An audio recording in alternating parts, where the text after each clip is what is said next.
Second item was we had conversations regarding some litigation and also gave direction to staff. That's it. Thanks. All right, thank you very much. So this is a special meeting, so we don't have any students with us tonight, and there's not going to be any other announcements agendized. But this would be the time for a public comment on any closed session agenda items. I have no pieces of paper, no one coming forward, so we will move on to approval of the agenda. So we're on item 7. So does the board approve tonight's agenda? I have a motion to approve the agenda. I have a first by Trustee Aguila, need a second by Trustee Scott. All those in favor? 6-4 and 1 absent. Incidentally, one of our trustees, Greg Mack, is not here tonight. He had work-related duties, and so there'll be the 6 of us. Okay, so we have an approved agenda. So doesn't look like we have any public comments on these agenda items coming forward, so we will proceed to approval of the consent agenda. Trustees, I get a motion from the first motion from Trustee Scott to approve the consent agenda, seconded by Trustee Miller. And all those in favor of the consent agenda, 6-4, 1 absent. All right, thank you very much. So tonight we have a special event, is what I think of it as. Some special recognition, and Sean Roselle, our Director of Information Technology, is here to set it up.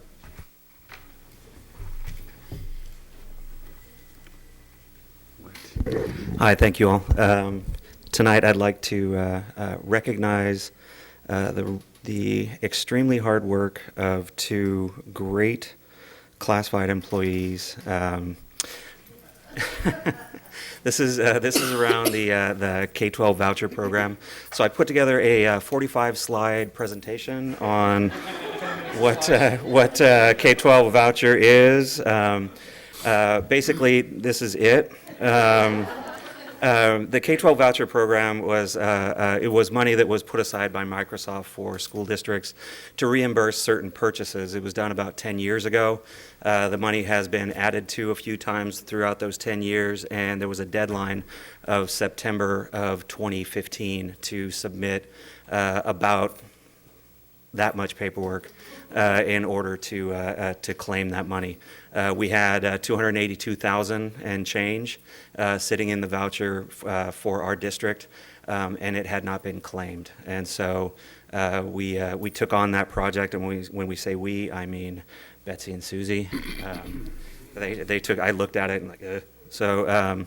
But they took it on, and really it was doing battle with the federal government and Microsoft both. As if one of them isn't bad enough, you actually have to get approval from both in order to make the check come in. And oh, by the way, there was a deadline. And they jumped in. They had their full-time jobs. You guys, come up. Come on now. So they jumped in. They have their full-time jobs. They still made this happen and shined at their jobs. And really just like to say thank you. Thank you.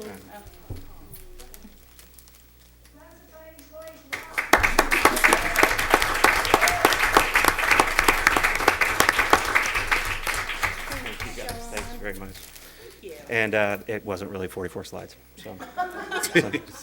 So Job. Any questions? So did we get the money? We got the money. No, oh, sorry. Yeah, we submitted that. Show I've me actually the got money. a picture of it on my phone. But yeah, we got the money just last week, and it was really pretty exciting. And because it was down to the wire, we didn't know. Often the way it happened is you submit an invoice. They kick it back to you. You have to send clarification back and forth. So what they did, so it was $282,000. They went through and they found in the neighborhood of $400,000 in invoices that were applicable. Submitted the whole thing. If Microsoft had a problem with any of it, they could fine. Just ask for more, and we got every penny of it. And so it was really fantastic Incredible. work. Great job. Thank you. Awesome. Woo! So the funds that we receive, they go into a categorical account, or Well, essentially, Did so they the. get the IT department, So or- the funds actually were, I think, 180. 198,000 was set up as a receivable, so we're talking about 80,000. Yeah. Yeah. You're excited. Yeah, yeah. Absolutely, so we're happy to get that cleared. So, yeah, 190 was to pay for stuff that basically we'd already purchased. Then the extra 80 is special, so. Okay, great. Well, any other comments or questions then from the board? Then I'll, Go ahead. I mean, this I was just going amazing. to just share my appreciation and acknowledge the extra effort you guys went to. I truly appreciate it, and thank you. Absolutely.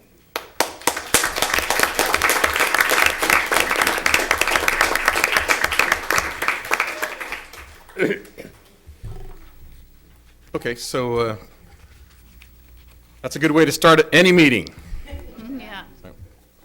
Yeah. The next item is on our agenda is a staff report.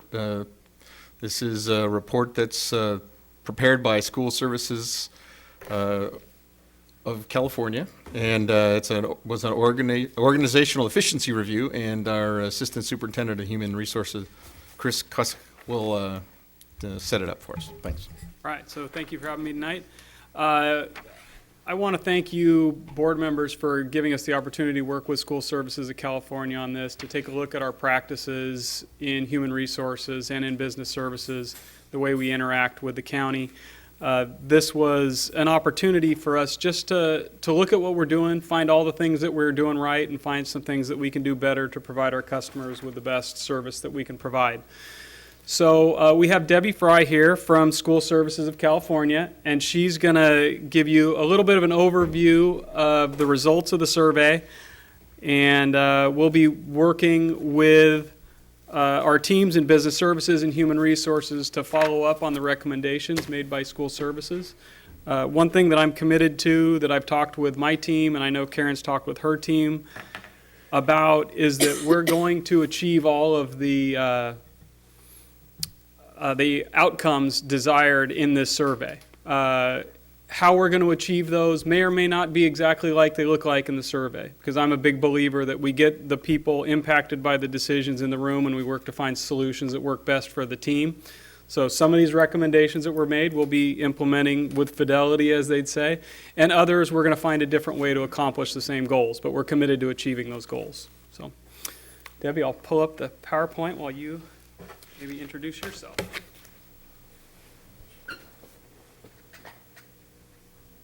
I hate talking in these things.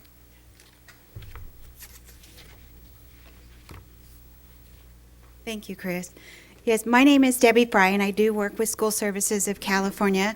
Prior to going to work for School Services of California, I had 24 years of experience in a school district, or several school districts, and that was split between human resources and business services. So I finished my career in schools as a CBO. I began as a director of HR. So I had kind of that perspective coming into this study, and knowing what we do. School services is everywhere in California. We do a lot of work in a lot of school districts, and a lot of districts are going through this same kind of thing right now because our world has changed. The ground from which we could rely on as far as Prop 98 and our funding has been shaken a bit, and local controls come into play, changes the way we pay our people, changes our funding structure, and that has an impact on everybody.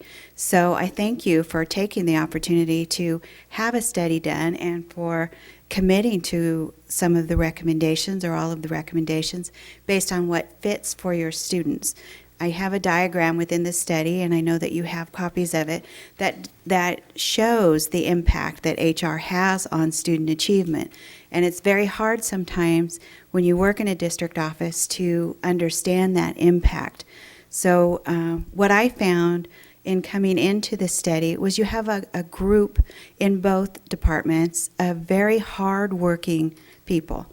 They are working very hard, and I do believe that within the parameters of how they are doing their work, they are at their capacity, meaning they can't really take on any new initiatives, even though our lawmakers in Sacramento like to give them to us, unless they can have some technology upgrades or some change to the way that they're doing their jobs. Not that they asked for those in my interviews with them, but they did express how they're doing their work, and in doing so, in those interviews, we found that there were some redundancies, or there were some manual data entry of things that can be done using the technology that's available. So, oops. Probably if I turn it on. I'm not a technology person. Oh, and I do want to acknowledge the classified people. I meant to start off with that because I was in the voucher program when it first began. As a result, our district did also receive money, but I know how hard you worked, and I know how difficult that was. So congratulations, and congratulations to you for getting that money for your district. So to start off, we examined some of the existing administrative structures and the processes. We talked to people about them. And what I told each of the people that I interviewed, and I also had some phone interviews, was that our conversations were completely confidential. I was not going to throw anybody under the bus or attribute anything that was said to me to any person or position, so that they could speak candidly with me. And I did feel like that's exactly what they did. So we did the reviews of documents. We did some interviews with people, some phone interviews with people. We took a look at other districts this size and what's happening, how are they staffed, and what's the technology that might be being used. And all of that goes into play in making the recommendations that we made within the study. So in completing the study, we had these essential questions that had to be asked. Does the current structure provide operational efficiency and effectiveness? Would the allocation of essential functions provide more appropriate segregation of duties, or could we improve any internal controls? Are existing policies and procedures implemented consistently? Are the staffing levels adequate? And what are the advantages and disadvantages of fiscal independence? So we reviewed everything through the lens of these questions. We also reviewed some audit reports, some job descriptions, some staffing information, and the organizational charts of the district. And then, of course, we did the interviews. So overall, our recommendations begin with, the overall recommendations are the recommendations that we feel our district office as a whole, and not isolated to just the HR department. In order for the HR department to perform their functions, they need to have this team endeavor throughout the district office.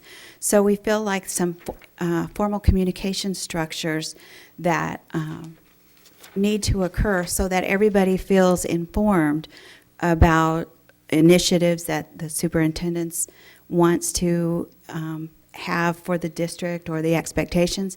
They all did share openly that there is an expectation for improved customer service throughout the district office. I heard that from everybody that I interviewed. So that is also included in the recommendation. That when it's possible, that there may be some collaborative decision making.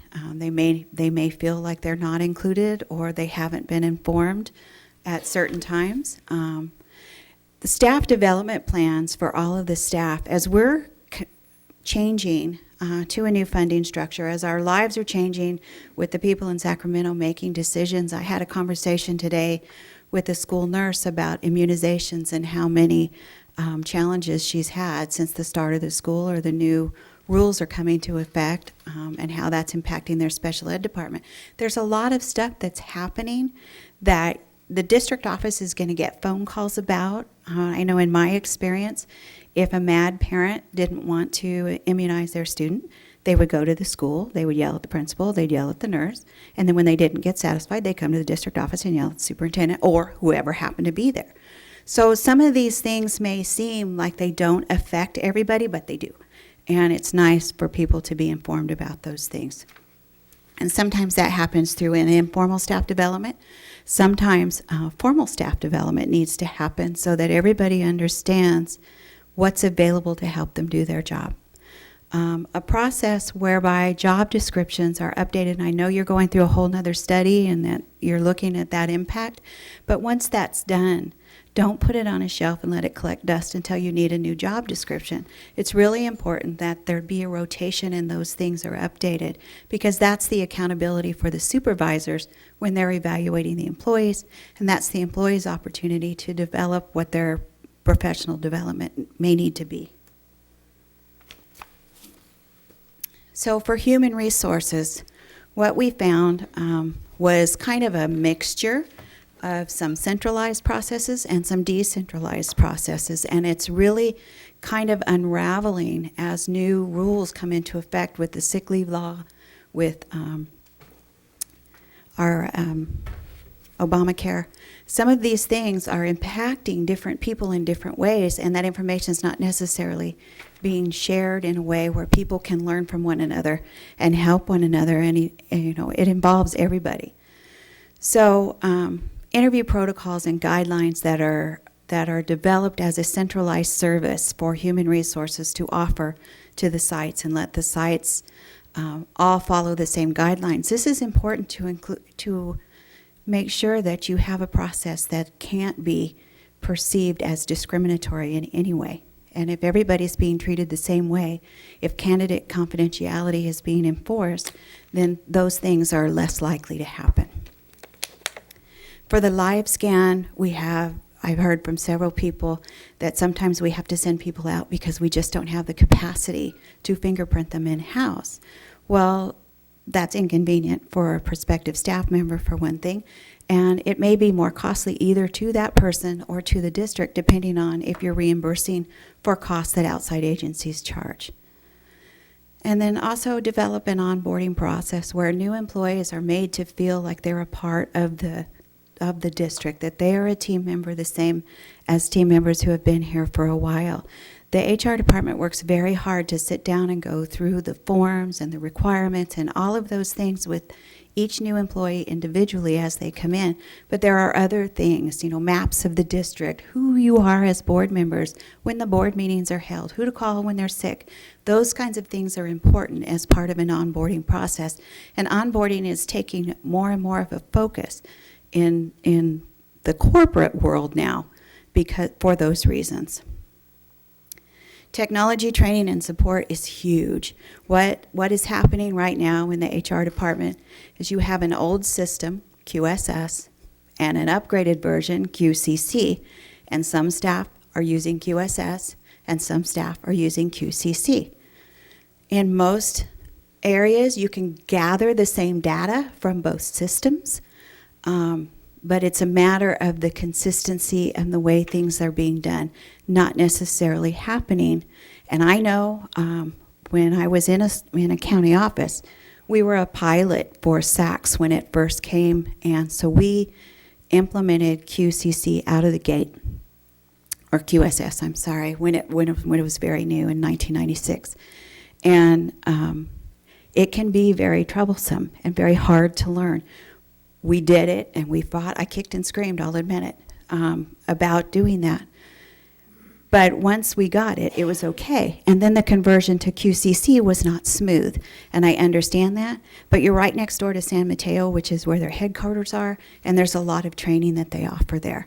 So if staff could get that training, or if the training could come here through a third-party vendor, it would be very good for them to all get on the same page, understand, to have the same reports being generated by different people so that everybody knows how to read them, what it means.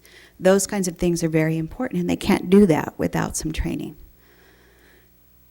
Probably one of the most important things is to establish that annual calendar of HR duties. HR is a very heavily deadline-driven department.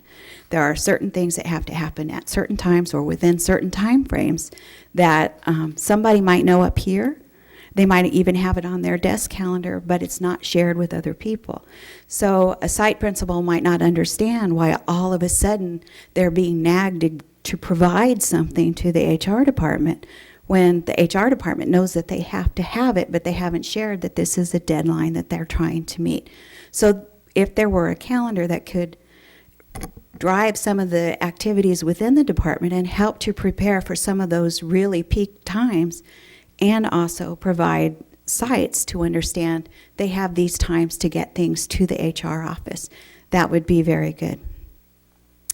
And again, the ongoing training in terms of credentials, in terms of HR law, employment law, is changing every single day. Some of the laws that were written when Governor Brown was governor the first time are being rewritten in a different way now that he's governor again. So there are a lot of things that are happening that the HR staff need to keep up on, and sometimes that might mean that they have to get out of their comfort zone and go to training. I talked with an assistant superintendent today who said, well, Debbie, they don't want to go. I can't force them to get training. And I said, then bring it to them. We have to provide that training in order for them to do their jobs. So you'll see in the report, we call this a very task-oriented department. And so when I say that they're working hard, that's what I mean. They know they have to do this and this and this has to be done before they can do this. And they understand the tasks that have to be done. But the big picture of the HR department is getting lost in all of that detail.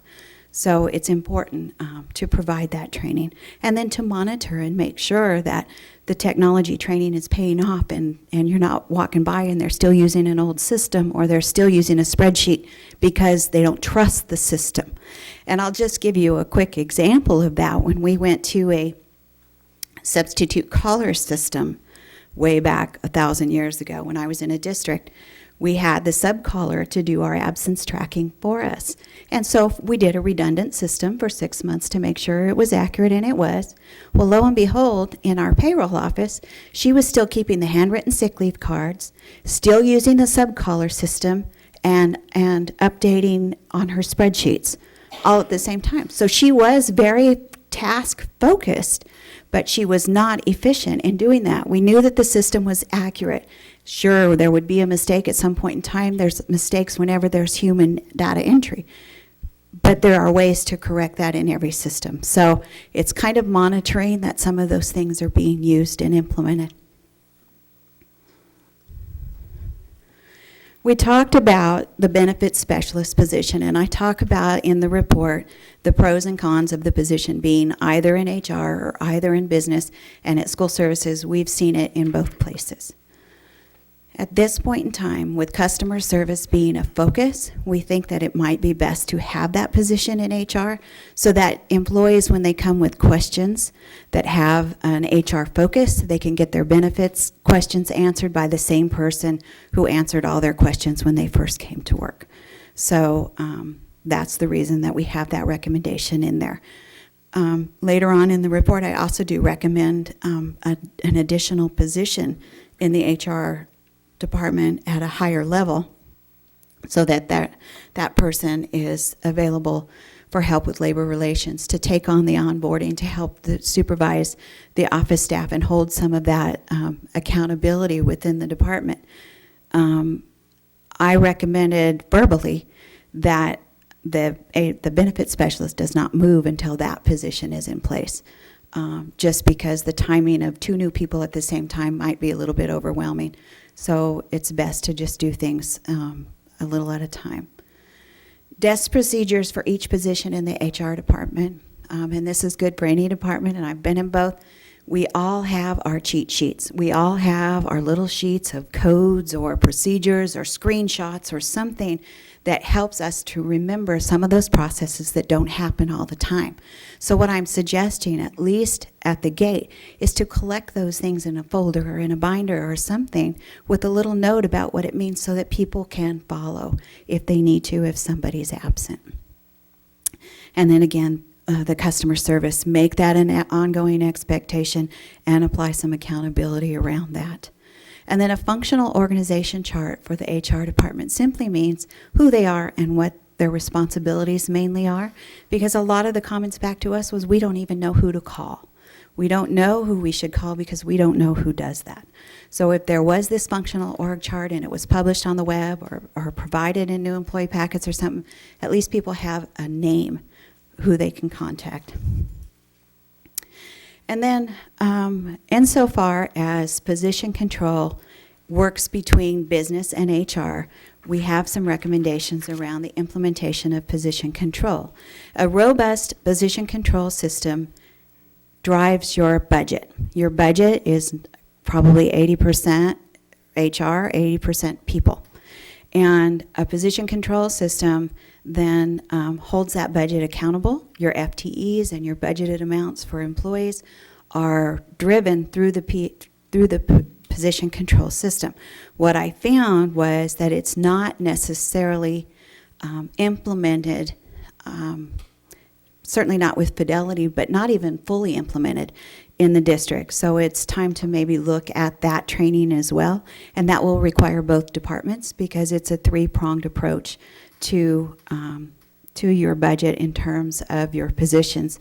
You have your payroll person who pays people, your HR people who puts them in place, and then your business office who puts them in the budget. All of those people have to be involved in that process of developing and implementing the position control system. So, and that provides that cross-check or that second look to make sure that you have it.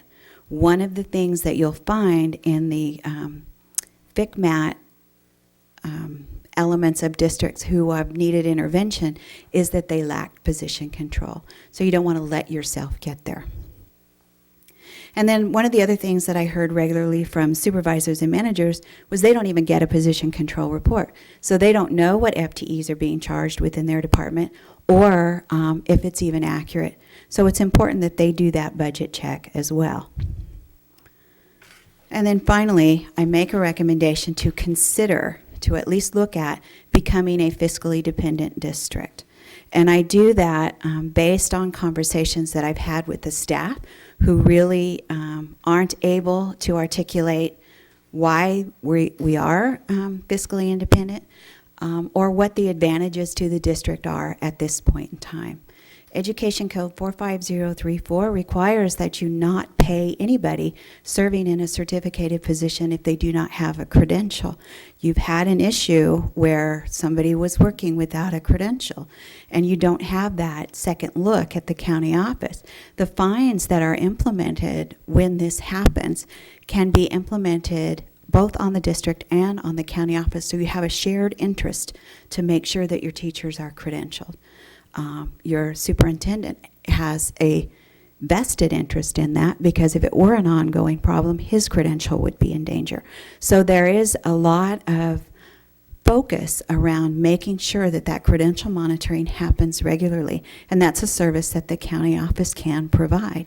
In the district, it happens, what happens is this, Commission on Teacher Credentialing releases an electronic file of all the teachers in the county and their credentials and their expiration dates. And for the county office, that gets uploaded into the county office system, and it's there for all the districts that they serve to view. And then that file gets sent here for Novato to load those teachers up. So you're not getting it when it first comes out. You might be getting it after the fact. So you want to make sure that you're on the front end of that credential monitoring. Now, the county office does have a responsibility to do what is called assignment monitoring annually, and they have to do that randomly, and it might be every third year that your district gets checked, and that is mainly around making sure they're in the assignments for which they're qualified to teach. Now, they will find credentials that aren't valid, but it's less about them being expired or not issued and being paid, and more about them being in the proper assignment. So that's kind of it. I think that overall, very good district with strong leadership, with a good focus on student learning, and a desire to do more and be able to provide more to the employees, which then helps our student learning environment. So, any questions for me? So, board, Shelley was first. I just have a question. You mentioned that you spoke to people. Was this I'm curious as to the number. Was this at all sites, or can you just elaborate a little bit more in terms of the depth of this? The interviews that we had them here at the district office, and we had a selective group of people we had site people, we had people from inside. We wanted to make sure we got customers and people who work here in the district office. And all levels at the district office? Yes. Okay, thank you. Could I touch base on that real quick, Shelley? So, yeah, we talked to an elementary elementary principal, middle school principal, high school principal. We talked to office managers. We talked to department managers. We tried to think about who were the most frequent end users of human resources, and tried to get them, because we felt like they could give us the most feedback about how well we were performing our responsibilities. So it was pretty broad. How many people would you say that is? About 15? 15? Yeah. Okay, thank you. Ross and then Maria. Thank you very much. Is the nature of your report this PowerPoint, or is there a report that stands separate from this? There's a separate report, and if you haven't seen that, I'll get that to Gladys to get out to you. Oh, that'd be great. Yeah. Okay, good. Wonderful. So when your service, school services comes in, what I imagine this is a collaboration between your professional experience, years of history and experience, and our own staffs. And I am thrilled to see the quality of the recommendations. We've had FICMET come in about every 5 years. We have a group come in, and we take this kind of a document and put it on the shelf and refer to it for years at a time until we're able to get through all of the recommendations, and they're extraordinarily valuable. And I would like to thank you for taking the professional time to come and help us make our school better. It'll be used very effectively, I assure you. Thank you. So it was actually, Debbie, you're next. Maria did not have a question, so.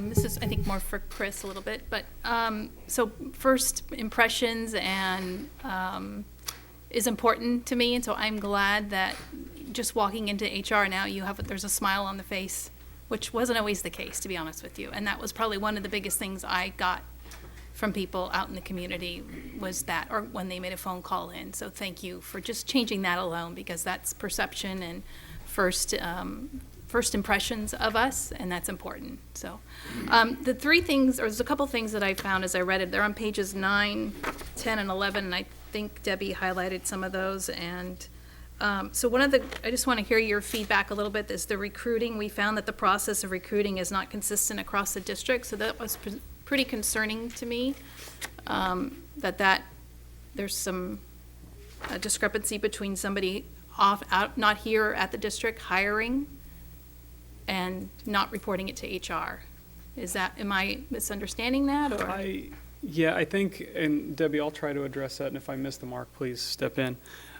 As I understand it, this spring was a pretty difficult time in our office, and particularly as we got into the end of the school year and we had a lot of vacant positions, and there were some struggles and challenges within the department around transitions.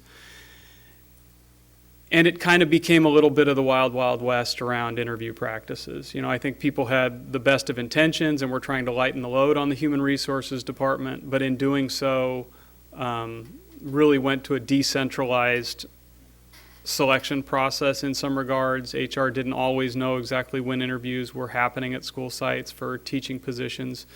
I think it all came out of the best of intentions, and it was kind of symptomatic of the changes that were going on at the time, and we'll certainly make sure that doesn't happen in the future. We'll have some plans to make sure we have better support to our principals so that they trust our processes more, and we're all in the same boat, rowing in the same direction. Yeah, okay.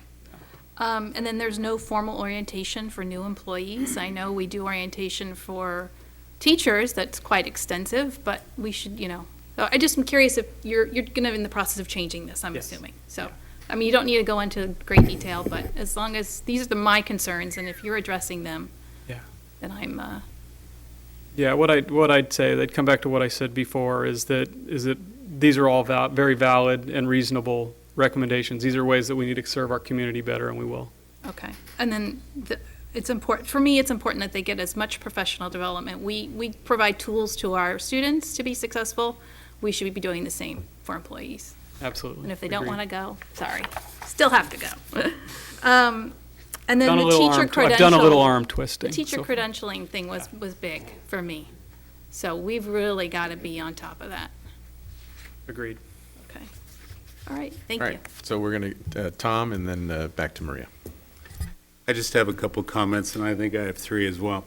I just want to start out by saying I think many of these positions, and much that's happened over the last several years, has in the cuts, resultant cuts have been due to the recession. We used to have someone greeting people, the public, as they came in the building, and that was a position that was cut. So I think that was partially a function of that. I'm happy to see that's in your report. I was really happy to see, we work as a board so hard on setting goals for ourselves in the district. And I'm happy to see read that you mentioned setting goals in that department. And I know you're all over that, but I think that's, rather than focusing on what I have to do today, these 5 things, and I'm going home then. So I think that's awesome. And I also agree with Trustee Butler that professional development, we do it at our sites, and it should be done here too. So that's a good report.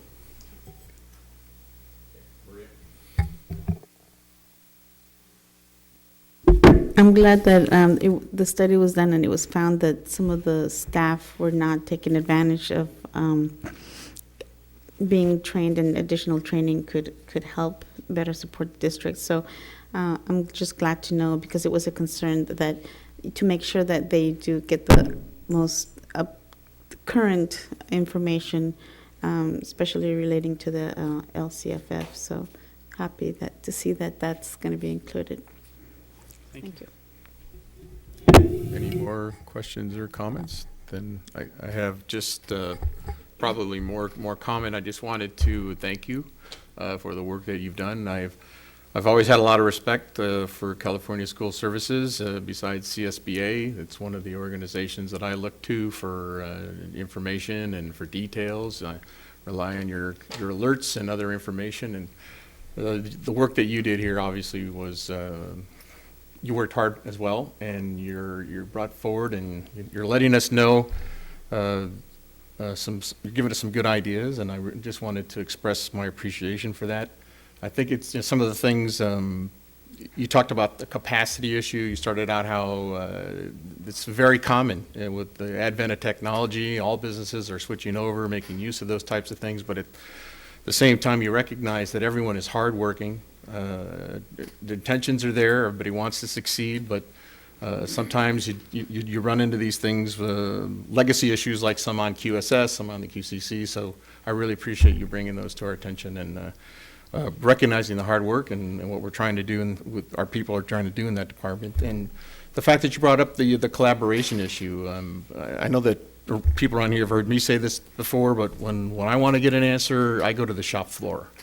And I said, okay, off the record, what is going on here? Why? Just tell me what's happening, and why is this problem keep coming up, and so forth. You get honest, sincere answers, and you get to the truth of the matter. And I think that's viable, and I think that our management here understands that concept. And I'm looking forward to having this department, collaborate its way into the future and enjoying the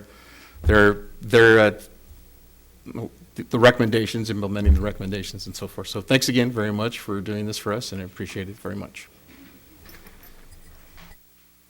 Okay, so just checking with you guys. We will move on. So our next report is discussion action, and it is related to what we've been talking about so far, and that is 12A, the district office reorganization, human resources, business, and educational services. And our superintendent, Jim Hogaboom, is going to start off, and I did want you guys to let you know that we do have at least one public comment on this agenda item. So, Mr. Superintendent.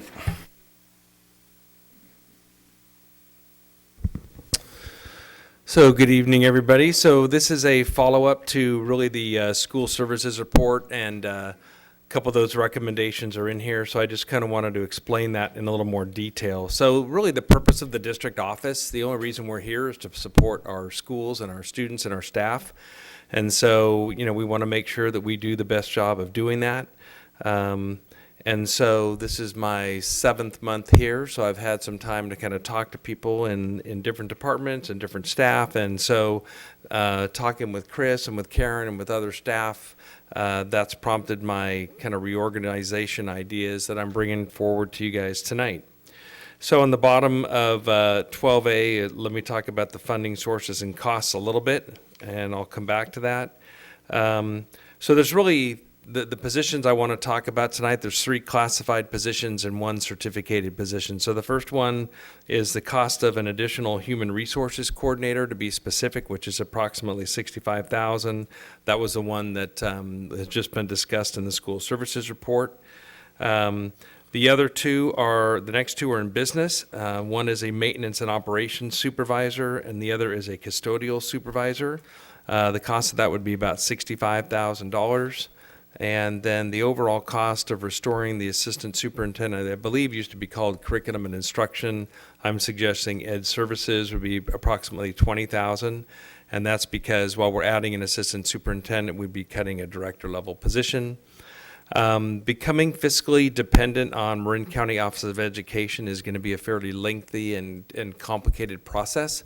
So I'm not bringing anything to you about that tonight. We just had our first meeting with Karen and with Sean and with Mary Jane Burke and Tarina, and so that's going to take a while. We don't even know what the costs of that are going to be.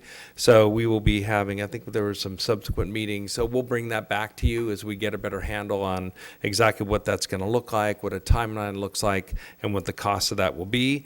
But that's something we're definitely moving ahead with towards looking at that possibility. So looking at the district reorganization and estimated costs, really human resources, it's a human resources coordinator position. The mid-range, I think the approximate range of that would probably be around $62,000. For curriculum and instruction, for the assistant superintendent of ed services would be probably an additional $17,000. And then for business and operations, the restoring the maintenance and operations supervisor and the custodial supervisor would be about $62,000. Those are salaries. So when you add that up, it's $142,000. When you add benefits and payroll taxes, it probably adds another $46,000. So looking at that, a rough idea is $188,000. So it's a little higher than those just direct costs right there. So let me go into kind of each of those. The next page shows the HR position. So we currently have an executive assistant, we currently have a human resources coordinator, and we currently have an administrative secretary. Although without going into detail, some of those job functions by different people are not exactly being done exactly as this lays out.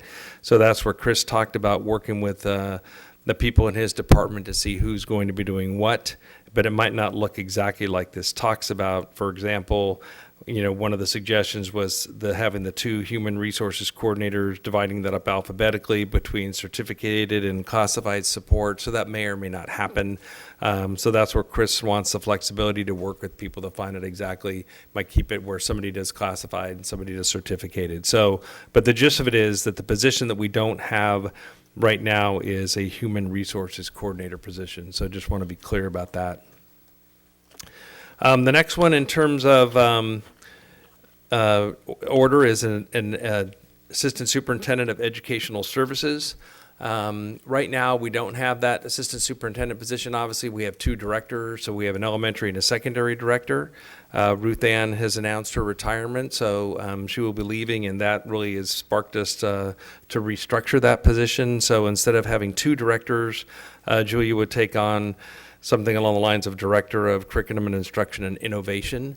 So she would oversee that, and we would keep the other coordinators that you can see down there, the Coordinator of Data and Assessment, Elementary Coordinator, Secondary Coordinator, and an EL Coordinator under Julia. That would help me to be able to have one person that's in charge of that department.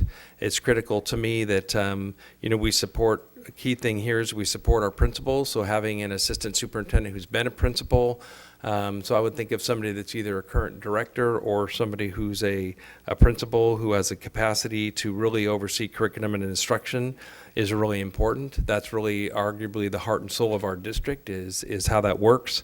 And especially with all the changes that are taking place right now in terms of the Common Core and the Next Gen Science standards and how we want technology to be integrated, having that that position be an assistant superintendent position is really important. It would also help me some because one of my main responsibilities is to provide support, coaching, and supervision of our principals.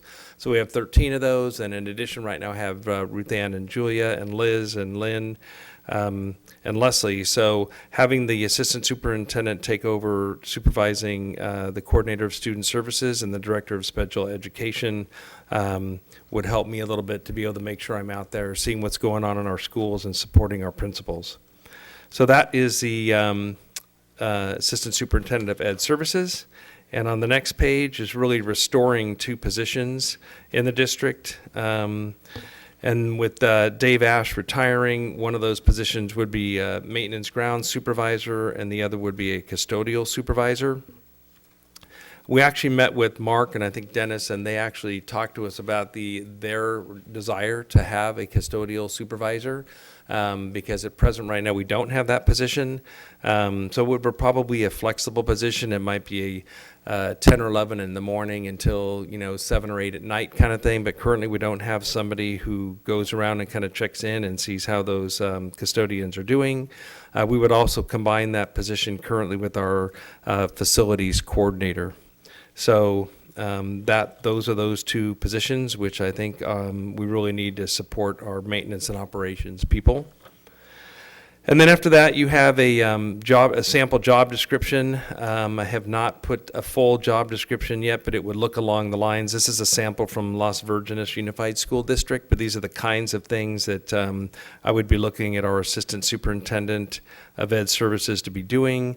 There's a lot of requirements around the LCAP. There's a lot of requirements around meeting with the community and all that kind of stuff. So obviously that would be part of what we're doing. A lot of the work that we're doing right now about the 6 C's and how that's going to look, staff development, teacher effectiveness dollars. There's a lot going on in curriculum and instruction with benchmarks. So you can see some of the duties and responsibilities that would be there. So this position actually, I'm not going to be asking for your specific approval tonight. I'd like to bring that back probably in March when we have a specific job description for that. So you can see exactly what that person would be doing. So that's when we would like to get going on that, and I probably would ask your approval on that probably March 1st, because the sooner we go out for that, the better. But there's no real need to go out for that right now. So I would bring that back to you with a specific job description for Novato Unified. Then you can see a job description for the executive assistant that's in there, a human resources coordinator, and then as you see, the other one's a maintenance and grounds supervisor and a custodial supervisor. One mistake that's in here that I noticed, if you look at the custodial supervisor, it says salary grade classified 32. I just handed out to you because I realized it wasn't in there. This classified supervisor's salary schedule, do you see that? So that one actually has on there, you can see that the maintenance and operations supervisor is range 7, and actually the custodial supervisor is range 4. So that salary range should be classified supervisor salary range 4, not classified 32. So I just wanted to clarify that. And with that, I think I will stop and just take any questions that you guys have about these positions at this time. Okay, Maria, you want to? As I was looking at the job descriptions, I noticed that all ask for clearance for TB testing and also for the fingerprints. But with and I know it's just a sample, but I didn't see that with the Assistant Superintendent of Education. Mm-hmm. Okay. Any other questions? I do have a public comment if you'd like to hear that. Okay, so Aaron Fix. Thanks. Aaron Fix, President, Novato Federation of Teachers. I wanted to start out by commending HR for doing a self-evaluation. It's not always easy to put yourself under that level of scrutiny, but it's also how you get better, so I appreciate that. One thing which may seem like kind of a small thing, but is kind of a big thing for us, is the comparables and using our agreed upon comparables. And you'll notice in the student, or what is it, the report for state, California, I forget their name, that there's only 3 comparables. So in the future, I just hope that we can make sure to use our agreed upon comparables when we're doing a comparable study. But it doesn't really change the outcome of the results, so it's water under the bridge, but for the future. The final thing is just sort of addressing what I've said up here several times before, which is that we remember when the administrative budget was quite a bit over budget 5, 6, 7 years ago, and we had managed to trim it back to a fairly lean and mean fighting weight. And I just want to make sure that we're keeping an eye on that budget, because it can creep. When there's money available, money gets spent. And I'm not arguing or speaking against any of these positions. I think there's a lot of valid recommendations, but I also want to keep an eye on that budget, because when it's time for negotiations to come around and all of a sudden there's no money in the pot, that's $188,000 is not petty cash. And that's creeping up into about, not quite, but maybe 0.75% raise for teachers. So it's not nothing. So anyway, thank you, and that's all. All right, thank you, Mr. Fix. Okay, so it's back to us for questions for the superintendent in regards to the coming recommendation, which is somewhat reduced than the board report that you have. Do you guys have any comments or questions that you want to go over? Trustee Butler. Just a comment. I'm looking at the background piece, and it says there on the last sentence, it should be noted that many of these positions previously existed in the district but were cut due to the Great Recession. So I think, and that's how I looked at this. I said, because over time, as we're coming through out of the Great Recession and, funds are looking a lot better, we haven't looked at every position that we cut, because we've done some efficiencies. And so what do we really need and what do we don't need anymore? I think this district has done a great job of creating those efficiencies, working within our means. And but these positions that I have here, I fully believe that we do need these. Lack of supervisors was one of the, or getting rid of supervisory positions was one of the things we hit on when we did some cuts. And I think those are important. And, the classified staff is what keeps the wheels on the bus, I guess you could say. So it's important that they are staffed properly. And so I do support this and support the HR position. I think that's important.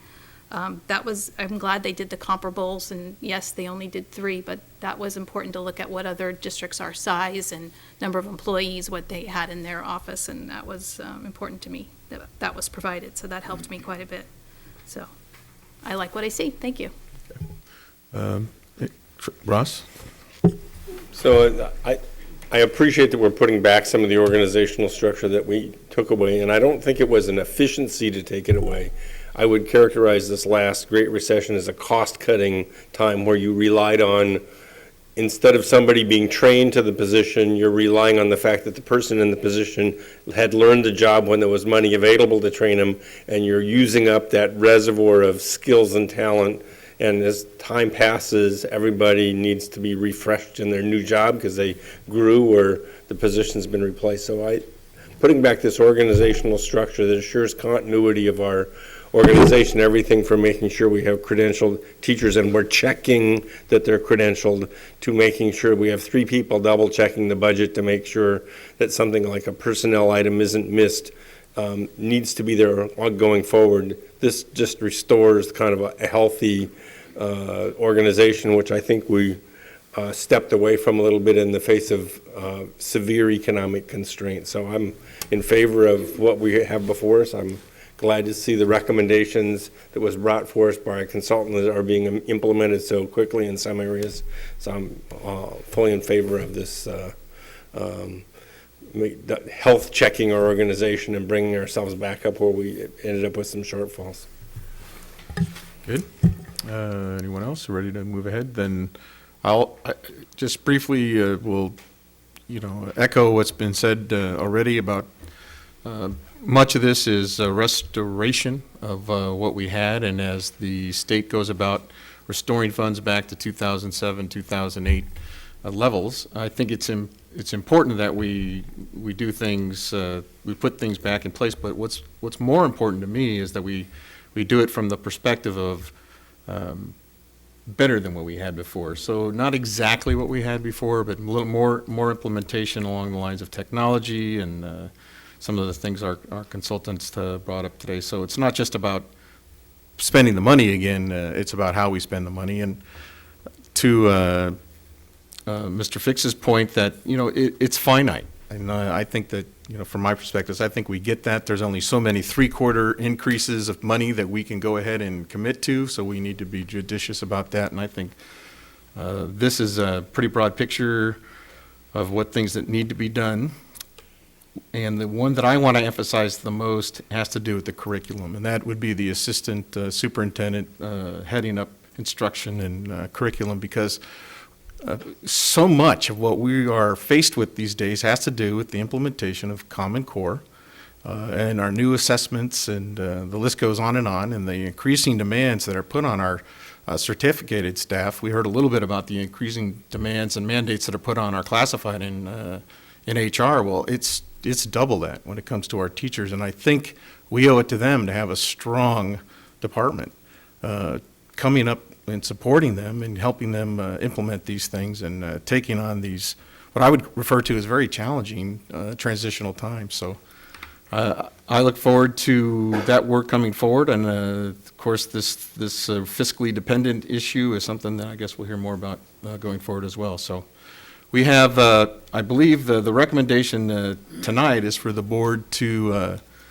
approve the steps of reorganization around the business department, which is the maintenance and operational supervisor, custodial supervisor, as well as the additional HR coordinator. So if I believe the superintendent is asking us to go ahead and approve that tonight, and then the two items that will come back again will be the assistant superintendent of instruction curriculum, maybe it's curriculum and instruction, sorry, and the fiscal dependence. So do we have a motion from Trustee Aguilar first and seconded by Trustee Butler? So all those in favor of that approving that recommendation, we have a vote of 6-0 and 1 absent. So with that said, thank you all very much. We will move on to our next item. Good. More learning and curriculum. So next is the approval of our San Marin High School WASC report. And we have Adam Litchfield, the principal of San Marin. We have a whole bunch of people from San Marin. Oh, so that's good. All right, so the floor is yours. Thank you.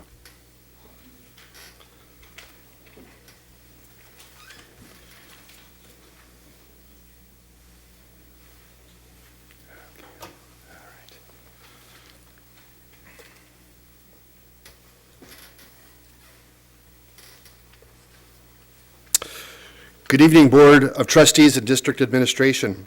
Prior to the start of the San Marin High School WASC Probationary Progress Report and Action Plan presentation, I'd like to introduce San Marin High School Assistant Principal Mike Casper. Mike served as the Progress Report and Visit Coordinator, and Allie Green, English teacher and instructional coach, who was responsible for gathering information and the overall writing of the progress report.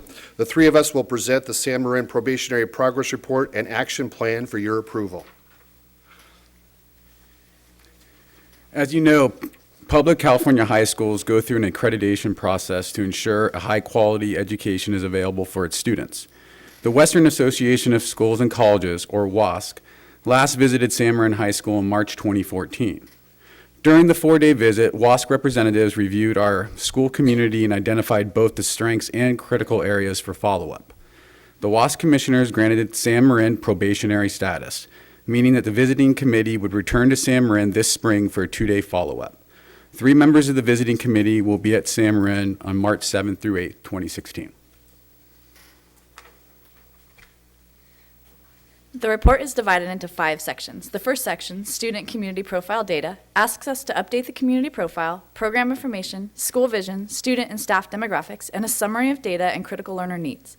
Highlights in this section includes the ongoing development of the STEM Marin program, as well as the creation of the Biotechnology Academy and Global Academy. A new school vision was created, and the NUSD graduate profile is in development. While our school has improved in some areas since the last WASC visit, there continues to be opportunities for growth in student achievement. Some of San Marin's successes are benchmark testing is taking place in English and math. Teachers are using EDIMS, the online testing platform, to create assessments and manage assessment information.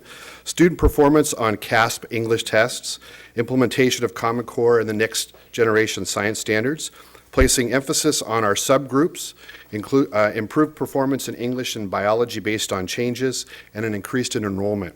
Some of our challenges are assessment data revealed Hispanic students scoring lower on writing, student performance on CASP in the area of mathematics, academic achievement of reclassified English learner students, and our suspension rate for Hispanic boys.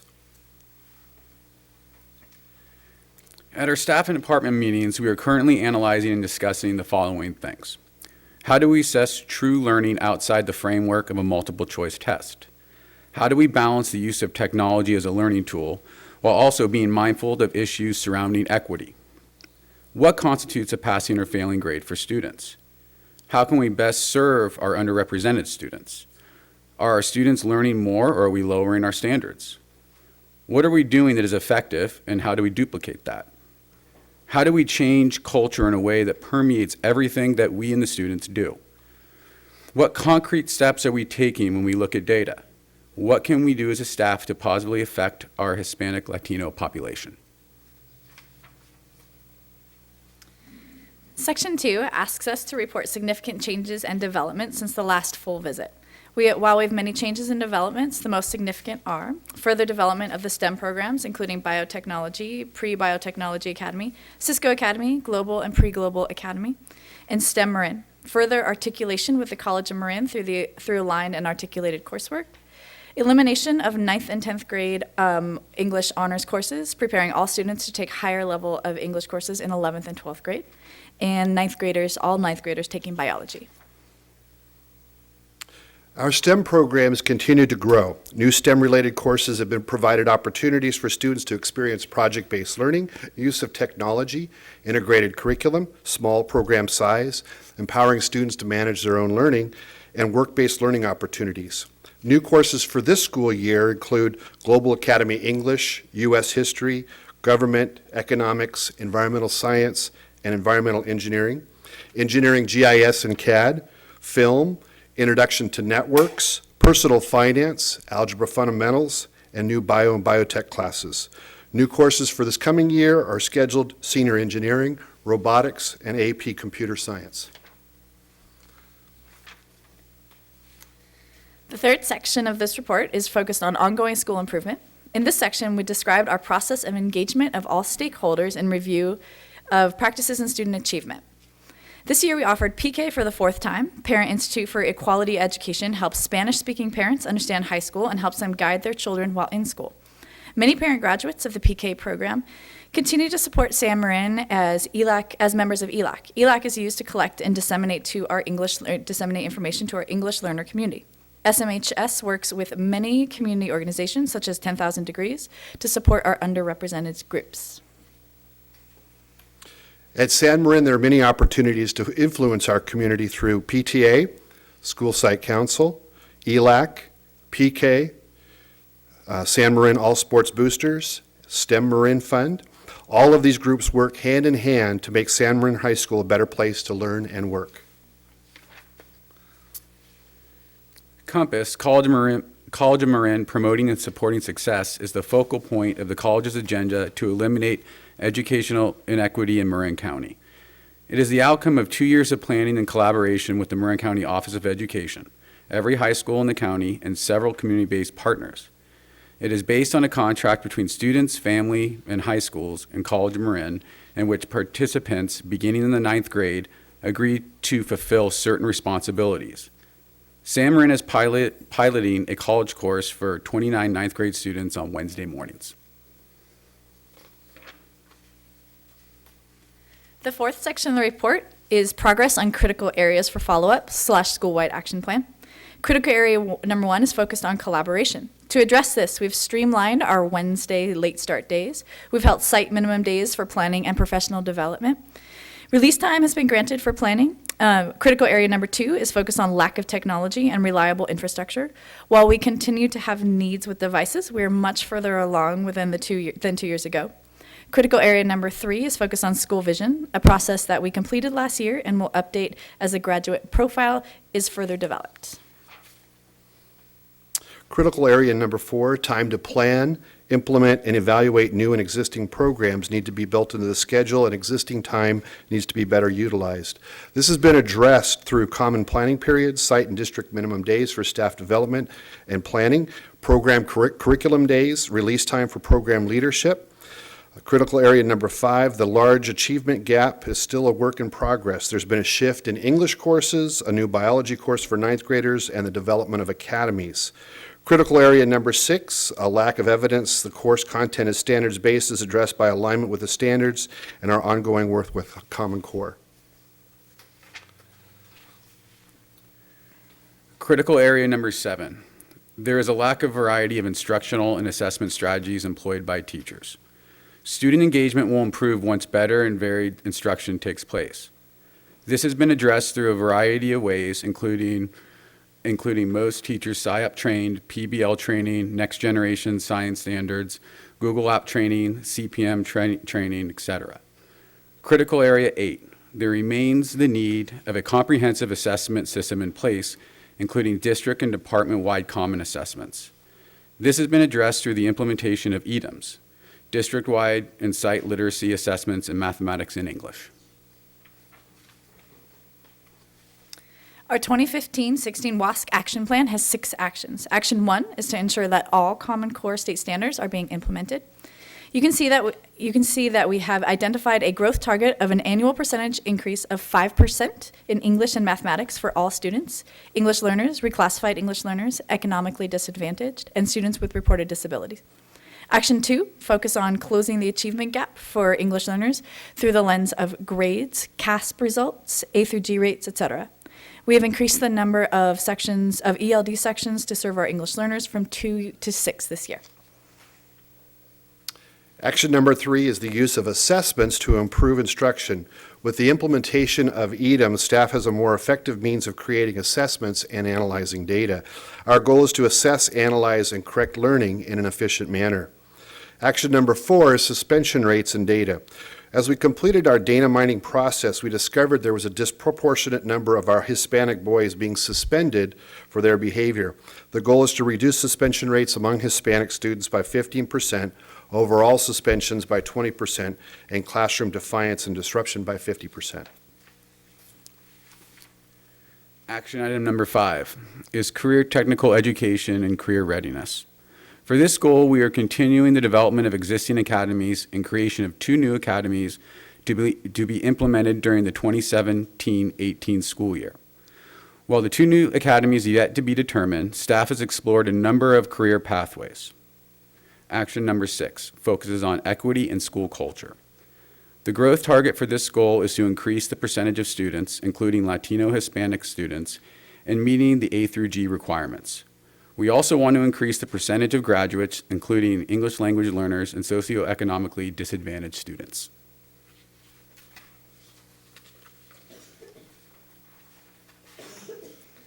In conclusion, we feel that the San Marin High School WASC Preliminary Progress Report accurately reflects the current conditions of San Marin High School, and that the WASC Action Plan is one tool, along with the Local Control Accountability Plan and Single Plan for Student Achievement, to help guide our school with its school improvement process. We feel we've made significant progress since the visit 2 years ago and look forward to sharing our progress with the visiting committee in March. The WASC accreditation process recommends that school boards review and approve the report and plan. Thank you for the opportunity for doing so this evening. We are here to answer any questions. So, Ross, your hand is up. I am. This is thrilling. Thank you very much. So the committee comes March 7th and 8th, or March 8th and 9th, something like It's that? 7th and 8th, yes. 7th and 8th, okay. So my understanding of what an evaluation report does is self-studies that allows every one of your faculty members and your organization to reflect and think about this, and this is basically, the value comes in the hard work you did in putting this together. The 2-day visits, I don't want to say icing on the cake, but it's a capstone event against 2 years worth of hard work. Is that an accurate understanding of how this works? So I'm thrilled, and clearly you've got some ambitious objectives, and I know San Marin's made some very big strides in terms of the Compass program, and I would like to call out Shelley for the hard work she's done for 2 years trying to get the College of Marin to Novato to come and partner with you guys. But so I'm thrilled, and I'm looking forward to the results of the WASC report. Thank you for the hard work and preparation. This is, and I'm glad to see that it's part of a district activity. You're coming to the board, and you're organized together with us, not just the campus alone. I think that makes it more valuable to you and to the community and to those kids that are dependent upon your success. Thanks. Okay. Debbie, or Trustee Butler? So almost 2 years ago, you stood here and we presented a report from the WASC committee that was dismal to me. I think we can all, it was not pretty, I mean, I have it all marked up of all the ugly things, but when I look at what I read today and the last couple days that I've read through the report, it is very, very good. You've done an amazing amount of work over these last almost 2 years. As I read through it, it just shows me that the school is beginning to embrace the population. The teachers are, and as they work together, I'm hearing collaboration, common assessments. The word common was common throughout your report, which tells me that your staff is working together. They're coming together collaboratively, either by department or whatever, and are coming to finding solutions to how they can serve the population better, and they're understanding who they're serving much better. So that is a huge success, because that's where you need to start. You know, instead of starting with all these new programs and everything, and I think you have to start from the bottom, get the buy-in from the teachers, not from the bottom, but you start with the teachers, get the buy-in, and you work up to getting to the success that you're looking for. And I think you've really have done that. So I hope We're working hard. I hope when they show up that what you've written is there and they can see that, because it's a lot of work and it's in the right direction. So I'll just make a quick comment. I'm in agreement with everything the two prior trustees have said, but I just want to commend you on the work, because you have had a lot of new programs, and that's a lot to undertake with the same staff. They have a lot of additional responsibilities, and I just want to acknowledge that. And I just want to thank you for all your hard work, and I know you guys are doing a great job over there, so thank you. So I too want to commend you on your great work. I think it's great that you've, and I'm sure you'll do very, very well, and you've certainly prepared for the meeting. I'm happy that you've, over the last year or 2 years, you've gotten a lot of programs, STEM, Compass, thank you. And I just want to make sure that, great programs, and I'm totally supportive of them, but I want to make sure that, and I know you're mindful of this, is to include those groups that were mentioned in here in the initial report, and to keep their, whatever it takes to let them know these are programs that are available to them. And I hate using the term these and, yeah, those. Trustee Aguilar. Yeah, are we, or how are we communicating with the parents as far as some of those programs? What does that look like? Like, for example, with the PK, are they, you're letting them know through emails? The PK group is, the PK group is something that typically happens once a year. They've already had that for this year. So as we develop that program for next year, we'll be including some of this information then. as part of the PK process, there's what's called a principals dialogue. So one of the nights that they get together is specifically asking me questions and trying to help communicate what I know about the programs that we have and share information that way. And then the last time that we meet out of that 9-week program is an opportunity for me to share additional information that they may have asked from the previous week. So they'll be, same with ELAC, all of our organizations will be communicating information from the report. Thank you, and thank you including that EL population and really focusing on them. Even though there's been overall, it's, they have shown some improvement. There's, it's still, according to what I read, there's a lot of work to be done still with them because so thank you. Well, it's going to be, I want to thank you for making it so easy to approve the progress report and the action plan. It's a tremendous amount of work, and it really does show up when we went through it. I'm kind of split. I mean, it's nice to have there's a lot of self-evaluation going on here, and it's healthy. You kind of learn something about yourself, and you figure out, well, maybe I really should do some things different. But half of me also wants to say that, you guys are a great school.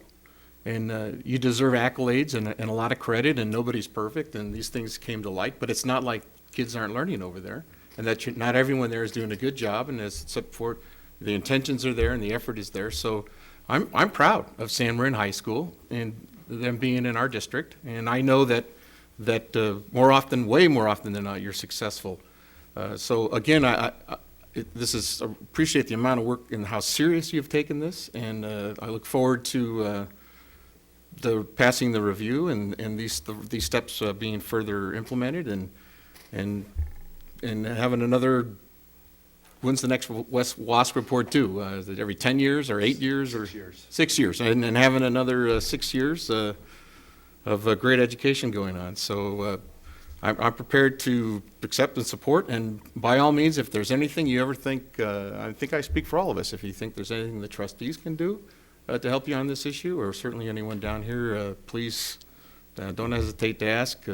I'll be back. We're like I said, we're proud of you, and we want to be a part of the solution. So. You've never been shy. Thank you. So thanks for. I do. So I'll have a motion from Trustee Milrick to accept the action plan and the progress report.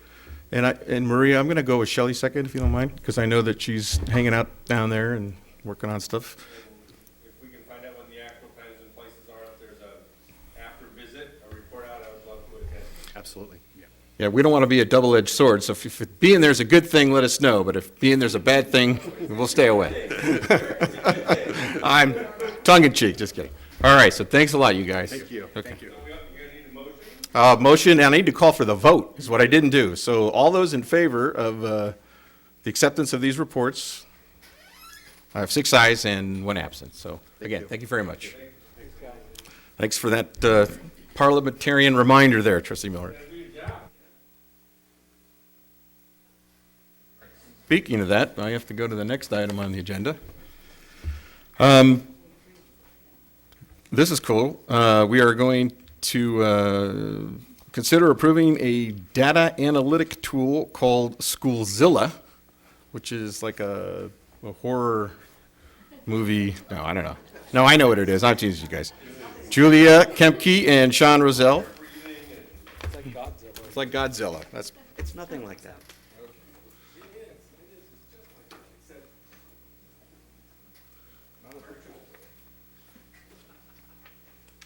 Hi, all. Thanks very much for having us here. What we're going to talk about is a data analytics, data management, and data reporting tool that we've been looking at that for about the last 6 months. Different ways to approach, data analytics and getting data into the hands of key stakeholders in really timely and effective ways. And so we've gone through a few different permutations, but this is where we're landing. So first, I want to talk about what it is we're we're trying to accomplish and the things that the problems we're trying to address. And one of the big problems that we have is we have a lot of tools that manage and collect data. And then trying to get meaningful information out of all these different disparate tools winds up being very labor intensive and really collecting them all in one place. So what we figured out we need is something called a data warehouse. And what it does is it collects those data elements from many different programs, puts them all into one place where you can manage them, manipulate them, look at them from different angles, disaggregate them. Everything becomes its own object instead of being stuck in the various tables that are created in the different programs that you've got. So on a nuts and bolts version, that's kind of what we're looking at. So, really looking at, in terms of our data sources, we have a lot of different data sources, as I mentioned, and the number of data sources is just going to go up. We're bringing in more and more specialized tools to look at the different problems, issues, things that we want to address in our district from different angles. And these are all good tools, but really trying to get all those data elements in one place. So under student information, we have our SIS system where, a lot of data is warehoused and it all comes in, but the SIS system has its limitations as well. It's really there as a data reporting tool for things like state reporting, things like that. So you're stuck with the table structure that's in there. So getting meaningful reports that you can disaggregate in the way you want, you're kind of limited to the way Aries thinks about things. So then you have things like NutriKids, where you collect free and reduced lunch count, other socioeconomic data, Naviance, which is for college-bound kids, Fallout, which does a few other things. There's any number of different systems that we use. Assessment data, we have a lot of different assessment tools. You have a lot of the state assessments, Smarter Balanced, Casey, which is no longer used, but we still are retrieving data from that because it gives us meaningful data from previous years. CELT, EDAMS, which we're trying to get a lot of our assessments all into EDAMS, but we're still using MAPS, ESGI, which you saw a report on at the last board meeting. So a lot of different assessment tools, all very valuable, all giving us data that we need, but all in different programs. And then other things, the data warehouse also has the ability to pull data from things like QSS, our Active Directory systems, in the future after we start looking at things with the bond, power management systems. The data warehouse is not just student achievement data, but we can use it to create reports on power efficiencies, things like that. LMS systems, which we're looking at moving towards an LMS, so pulling data out of those things as well. So these are all the different data sources that we want to all kind of get into one place to create meaningful reports without having to spend months doing them. And the reason why we can't really spend months doing them is our data reporting needs are going up quite a bit as well. We have all our old favorites, the state and federal requirements for CalPAD, CBED, civil rights data collection, all those things that are requirements for us, and they're good reports and we get good data out of them. But annoyingly, they seem to change their format every year, so you have to. It's not like I can run the same report I ran last year. We have to recreate the wheel every year, and so finding if this were in a data warehouse, it'd be much easier to do. Granting agencies also require a lot of data from us.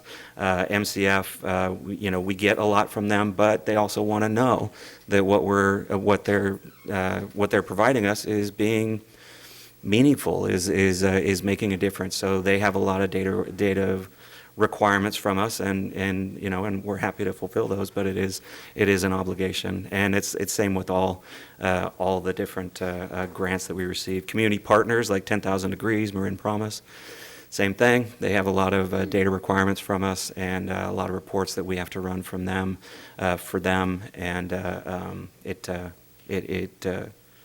like I said, these requirements are always going up every year. And then in terms of communication, with the LCAP, there's a lot of data that we have to provide from a lot of different angles for the district to provide the transparency for local control and accountability. Website, more and more. When people want information about the district more and more, like they live in the same world we do, they want data. right? So it's no longer we can just tell them, yeah, we're doing this great thing. They actually want to see the data around it, newsletters, things like that. And interesting also with the day and age that we're in, that data better be accurate because they're out there fact checking what you're putting out there. So we need to have a tool that we can rely on, that we know is giving us accurate data and a good look at things, and in the classroom.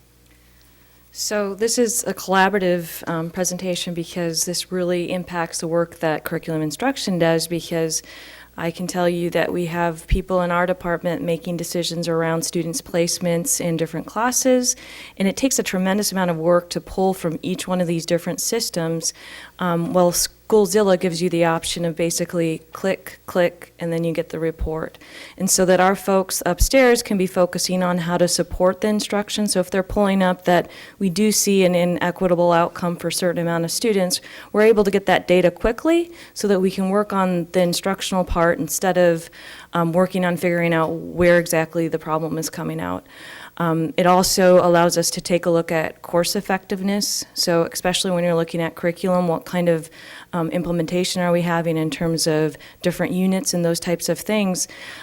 We may have to log into a few different things. You know, that whole like nightmare of having like 10 different passwords. We have that. So we have PSAT data, we log into another system for MAP, we log into another system for that, and then we have to cross-reference all that data for the individual students to make some decisions on how this course is impacting them. And this is the information that really is powerful in terms of making decisions. And right now, we do our best. But literally this afternoon, I know one of our staff was working on looking at Algebra 1 information. And it took her 2 hours to pull all the data, which is right there, but spending all of our time doing that is not allowing us to focus on how to fix the problems. We're just figuring out we got problems, and I think we know that, and we want to get more specific data so we can start addressing them in a way that's really specific. The other nice thing about Schoolzilla, really is an administrative tool. So principals oftentimes will look through several different databases, or they'll ask IT, or they'll just hopefully look through what the counselors have come up and that kind of thing to get an idea of what our students are at risk. What Schoolzilla, once it's fully up and running, will allow them to do is log on to that dashboard and see a trend analysis of which students are missing a lot of school, which ones are struggling in terms of their classes, all in one place. And so it doesn't require, again, that data mine.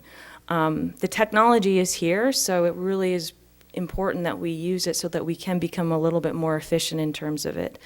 The other incredibly powerful thing about Schoolzilla is that it can get at a data point that is really difficult to get at without having this type of technology. And Schoolzilla is actually one of the few, or maybe the only, organization, because they've worked with the University of California's Office of the President to develop a tool to track the UC A through G requirements for students. So you can see from the freshmen, you know, if we looked at our freshmen right now, how many of them are on track and how many of them are starting to fall off track.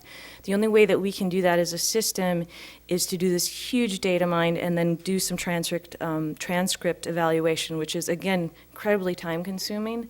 And we know that there's a problem, but let's get to what that problem is really quickly so we can start getting to the solution.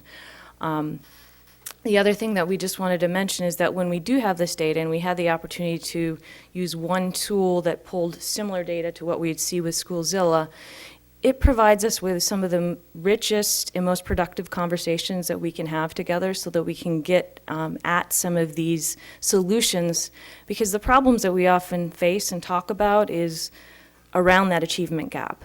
And the best productive conversations that we can have are when we can actually look at the data together and talk about how we can work as a team to solve these kind of perennial problems of practice. So from the instructional side, it's incredibly important. And we know, because we've done some of the data uploads between both departments, there are so many different data sources that we're pulling from too, in terms of the curriculum, in terms of MAP scores and all of that, which sometimes have been done upstairs and sometimes downstairs. If it's all in one place, it just creates such coherence between the whole system that we're really looking forward to, and really impressed with the tool.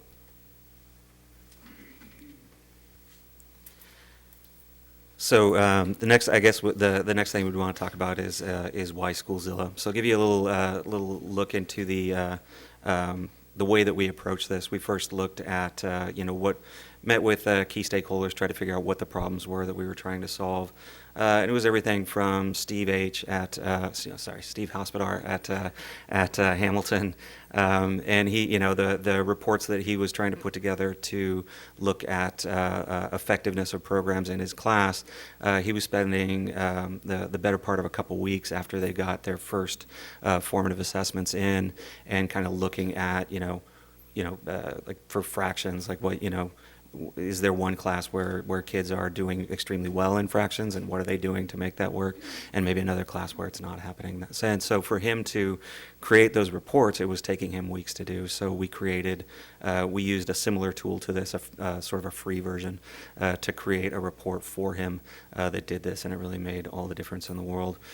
And we put together a committee that was that stakeholder team to kind of gather from them what are their needs, and what are the different things that we had in place, recognizing that we have an immediate need to get our hands and our heads around this kind of data. We looked first for the path of least resistance. That was looking at programs that we already have in place, seeing if there are things that we could better utilize. So we first looked at ARIES and looked at EDMS.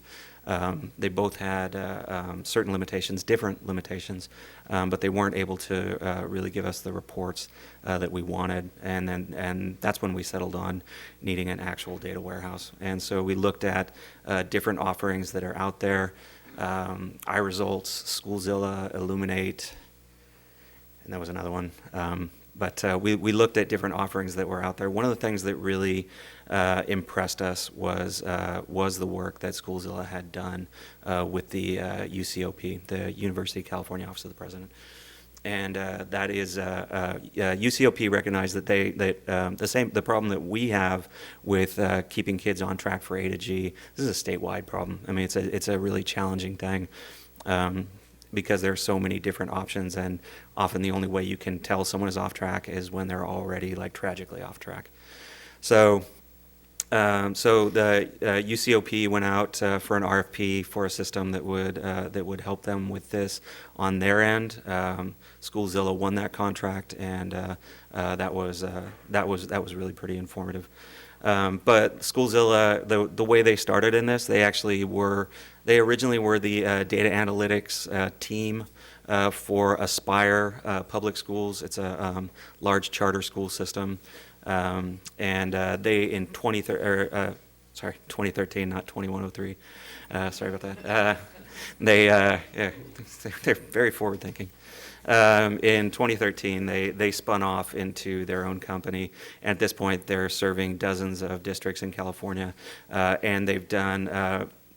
The benefit for us is they've done a lot of work with a lot of school districts already, and the way that the data warehouse is set up, we can just piggyback off that work. So we don't have to create our own reports. I can just wade through a catalog of reports, see what we're trying to address, and so you have some examples. I printed them out. Now these are examples not using our data, but like I pulled out a handful of examples, and this took me like 5 minutes to do.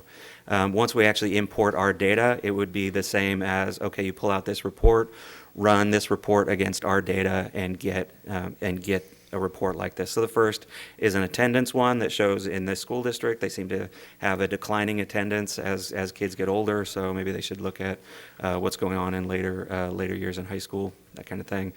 Grade distribution, part of this is grayed out because they were focusing on one in this screenshot, but you can look at if there's like some inequity in terms of grade distribution. Grade inflation is bad. Being overly harsh in grading is bad as well. So the ability for a principal to look at that really at a glance. And these are examples of reports. Early warning, this could be a data dashboard element for counselors. So the district in question here selected these 6 items that they decided were their early warning triggers, and you can look and see that one, test score warning signs. They've got almost 60% of their students are hitting a trigger under test score warnings. So, so they, that's something for them to look at, and maybe, they don't need to look at, grade level warning signs because it's, it's less than 10%. So, and this is all at a glance. Actually, you don't even have to click on it. You can mouse over. So you never actually leave your page. You mouse over. It'll give you a list. If you actually do want to go to the list, you can click on that, and it'll give you like your biggest offenders, things that kind of. Well, that's probably not the best way to put it, but sorry. And then per student activity. So like this is an example of a report that, like, if I'm a counselor meeting with parents, I can pull up this kind of report and get a ton of information on a student before the student and their parents walk in the door. And, this is the kind of thing that, if a counselor were to try to pull this data all together before that meeting, that would be hours of prep time. And this would be a report that we would already have canned in place. So we wanted to talk about, because integrating another tool, one of the questions we always have, how are we going to get everybody that's going to be using this tool trained on it? So this spring would be an immediate rollout of the tool, particularly between IT and CNI. We would be very interested in being trained as soon as possible because it would become such an efficiency thing for us. And then we've already showed examples to the principals. And I know that they would be interested early this fall to be trained. We'll set aside a time for them to be trained in one of their PD sessions, and then lead teachers and instructional coaches. A lot of the work that a department chair would do is pulling up some of this information so that they can look at it as a department. And oftentimes they struggle to get very little data around their students, and this would provide this really quickly, as you can see. So they would come in pretty quickly after that. And then coming together, because the other thing about Schoolzilla is it has all these canned reports like Sean's talking about, but there's also ways to get custom reports that will dig at the things that we really want to take a look at. So we'd bring together a data team to kind of figure out what are some of our top data needs in terms of what are some of the areas that we know we're not doing so hot on, and let's dig further into them so we can understand them. And a lot of those data needs would probably flow from the LCAP work so that we understand how we're serving some of those underserved students. And then using all of the ongoing work with the LCAP and all the other different reports that we do have to do to help us determine some of the other custom reports that we can do just to create that efficiency. And then we have site mentors at each one of the sites in terms of the teachers that we would probably bring on board in May. We do see EDIMS as a tool that they can use for a lot of their needs right now because it's a direct assessment tool that they can pull a lot of data from. But we do have quite a few teachers at the site that geek out on the site. I know science teachers tend to, as well as math teachers like to get at it, so we'd certainly allow them, because I don't think it's a per license thing, right? No. It's only in terms of creating reports. Yeah. So we can literally allow anyone to have access to it. And then I just want to reiterate, because the instructional needs met with Schoolzilla are pretty tremendous.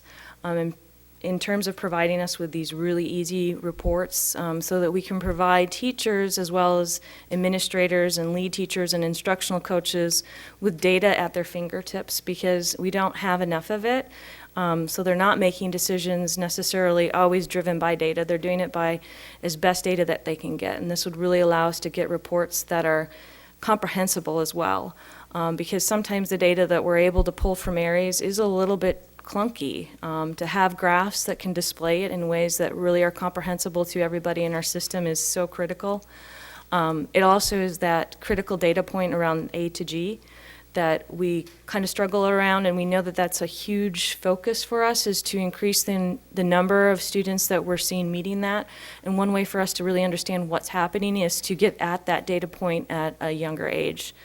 And then it just would make the ease for our sites in terms of WASC, in terms of their site plans, in terms of the LCAP, pulling all of that because that also is a tremendous amount of time that they have to put in to put all that data into the reports. And a lot of this, there can be a canned report for the school site plans. There can be a canned report for much of the stuff that they may need for WASC. So instead of them pulling all of it out, we can do click, click, click, and then there would be a report for them.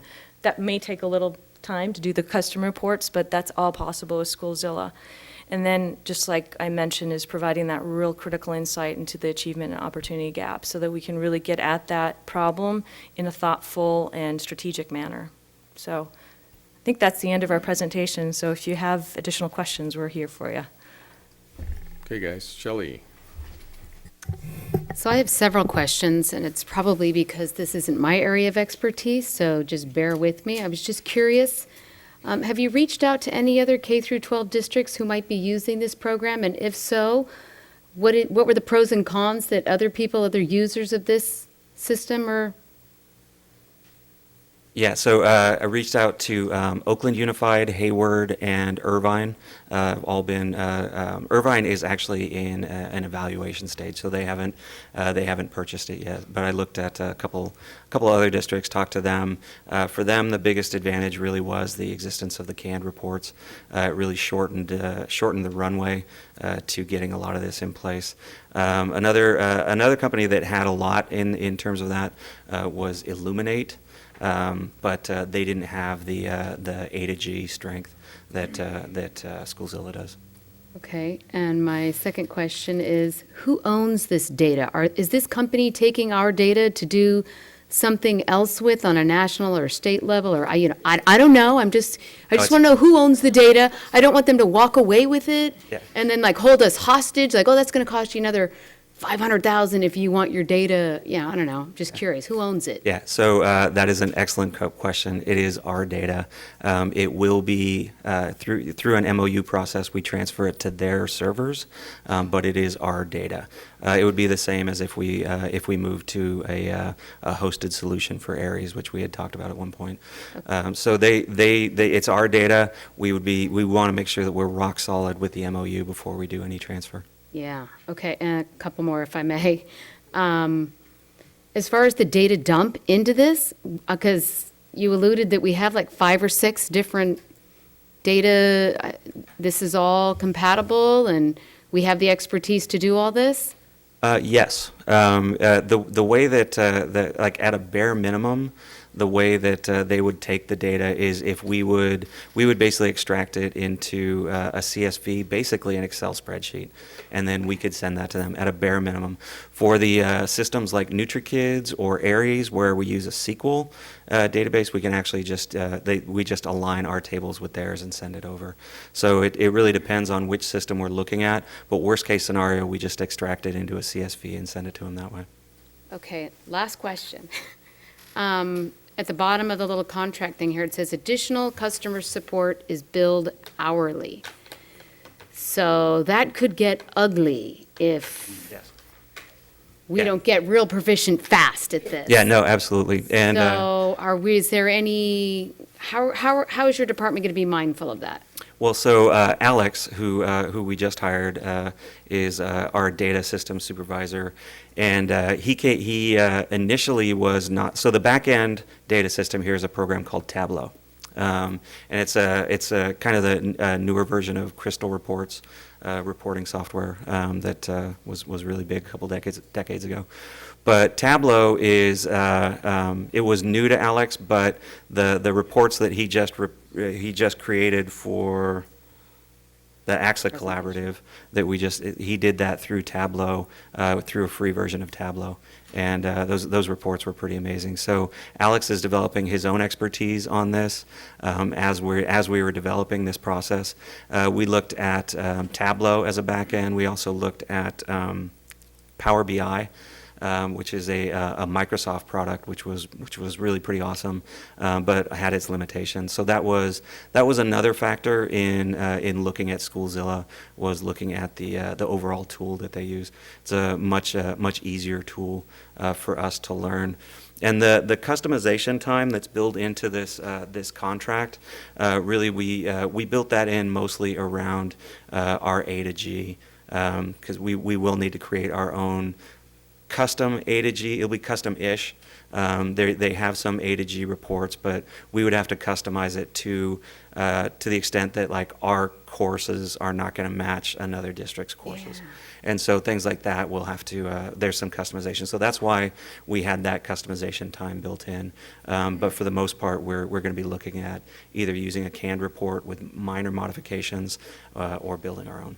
And I am confident we have the expertise to do that, and we're building that expertise. And Alex promises to show me how to do it too, because it's pretty awesome. Okay, thank you. Go Ross and then Maria. So a couple of questions. How long do you think it'll be before we're able to effectively use the tool? Not masters, but get value for our expenditures. Well, so we have down on our timeline here, and I did want to comment on the very first line. So the IT implementation part. So we're expecting like if we start now, like it would take us through March to really get their our data into their system so that we can actually start generating reports. That's if things go as planned. So the that's based on their projections. They think it should be pretty quick, but that's also looking at if we have a pretty vanilla install of things like Aries, NutriKids, EDMs without a lot of customization. As I understand it, we actually do have a fair amount of customization with Aries, and we've done some customization with EDMs as well. So I think there's a potential that could slow us down a little bit. And then after that, it's really like while we're doing that, I think Julia and I will have to work with our key stakeholders, and we're going to have to establish some priorities because everybody's not going to be able to get their report day one. Yeah, you can't do everything first. You got to do something first. So. Yep, and then really, I think that first one is probably what's going to take us the longest, and then everything after that, I think will probably be a little bit more cookie cutter. So who's your target? I got a couple more questions. Who's your target user? Historically, we've had reports at this table where after a year of sweating, somebody comes and does a whole bunch of slide deck presentations on paper that then gets put in a file cabinet or in a 3-ring binder, and that's the end of it. So that user turns out to not be a very effective user. It got used district-wide once, and then a year later you looked at it again. Who's the user for this? Well, I think in the beginning. How often do we look? Well, in the beginning, I think our target users are going to be more at the district office level, site administrators. We really want to push it down into counselors. We really think there's a lot of effective reports and tools that our high school counselors could be using. One of the biggest challenges that we hear from our counselors is their enormous caseload. So they have so many students that they have to gather data on that it becomes overwhelming. If we have canned reports for them, I think that we can get a lot more out of our counseling positions. And department chairs. You think an individual counselor in the activity of counseling an individual student would use this tool? Yeah, absolutely. I mean, that's what you showed as an example. Here, Johnny walks in or Mary walks in, and here's what we know. Yeah. So, and something like this is, it would give counselors a lot of information going into the meeting and during the discussion. So I really think that, something like this is a very effective tool. The early warning thing also for counselors, they can help to identify kids who are getting in trouble before it's too late to do anything about it. I know there are kids that we track into classes that exclude them from going to the University of California. They don't do it to themselves, we do it to them. So if this tool will stop us, or at least tell us that we're locking the door for some kid when they're an 8th grader, that would be great. The other real purpose of the tool is for student study teams, IEPs, those types of things where staff is spending a lot of time collecting individual student data, so it would provide a lot of insight to those teams. Department chairs, I think oftentimes are hungry for this type of data, and it's hard to get their hands on, so it may be that the administrator is working to provide it to them, or that the department chairs have it themselves. But you're absolutely right that it will help us identify what are we doing to track kids so they're not getting onto that A to G, so they're not meeting those A to G requirements, and that was one of the main drivers behind looking at Schoolzilla over some of the other ones. So for example, we could use this, in the case you brought up, which is a department chair or a group of instructors, are they going to have access to Alex, I guess, is your new data manager, who, because they're not going to know all the details, they're going to have an idea of what they think they can, and somebody could coach them? Is that how it's going to work? Or I think teach the teacher model, kind of? I guess that's backwards, right? Teach the teacher, I mean, maybe that's... I think the idea is that we work, and that's what Sean was referring to, is starting with district administrators and site principals so that we can come together with what these reports will look like to make it really easy for the department chair. We don't want them to have to go in and really try to navigate the tool. We want them to be able to go in and say, here's the report that makes sense for me. I'm And the so we- academic, I know Yeah. what I would like to know, yeah. And so we have, some of our instructional coaches can go out and work with some of the department chairs to say, what is data that you're really interested in? And they bring it back so they can work with the data team to create those reports. And so those reports aren't anything that, they don't have to talk to IT to figure it out. And that's kind of the point, is to getting to the place where they can say, click, click, click, and here's what I want to do this afternoon, instead of saying, okay, we'll try to get that report to you, we're going to come back in a month and we're going to have this data, or, somebody finds a time for 2 or 3 hours to pull it up. So that really is part of the rollout, is for figuring out what are the key custom reports that we can create that are going to be helpful for those different groups. I'm interested in the time when Steve Hopes-Bedar can say, I wonder about how we're doing on fractions that's taught here at the 3rd grade and how it affects my 5th graders, and he can get that answer himself or with a little bit of help. So I'm anxious to have a report back in a year from now to see how effective this is, because the promise is wonderful. Yeah, no, absolutely. I'd love to come back in a year and good. show you the actual reports that we're doing with our data rather than. And we're kids' lives are changed because we saw something we didn't see otherwise. Cool, thanks. Thank you. Okay, so Maria, you had a question? Any other hands go up in the interim? Okay. So my question is with the funding, and I see several quotes, but I'm still not quite sure, we're talking about, so is the contract 1 year, right? Yeah, so there, if So you it's look only down 1 the year. right-hand column, it gives you like the first-year cost, which includes implementation. And then the left-hand column that's what our annual recurring cost is. Yes, I saw that, and it's still, so are we, tonight, if we approve this, are we only approving the 75,000? Yeah, it's just the first year. Just the first year, the 75,000. And so is that including the 8,000 for the subscription? Is that already included in there? Yeah, which subscription is that? So in the terms, in the contract, it says that there's a 8,000 subscription fee, first time. Yeah, so there's a couple different subscriptions. We have like a couple different software subscriptions and maintenance fees that you pay annually. So that is included in the first year cost. Okay, it says assume. I mean, are they literally saying assume that they don't know if it's going to be the 8,000? Well, I think that, yeah, so that's the licensing for Tableau. Tableau is a separate product, so they can't control the pricing for Tableau. So, but it's unlikely that would change radically. So the 8,000 is included in the first, It is included in the first year. in that Yeah. estimate of the first year.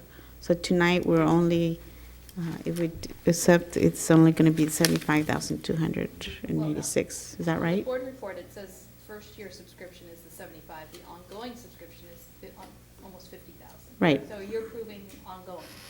So what we're hoping to get is the first year, the 75,000. We didn't go beyond the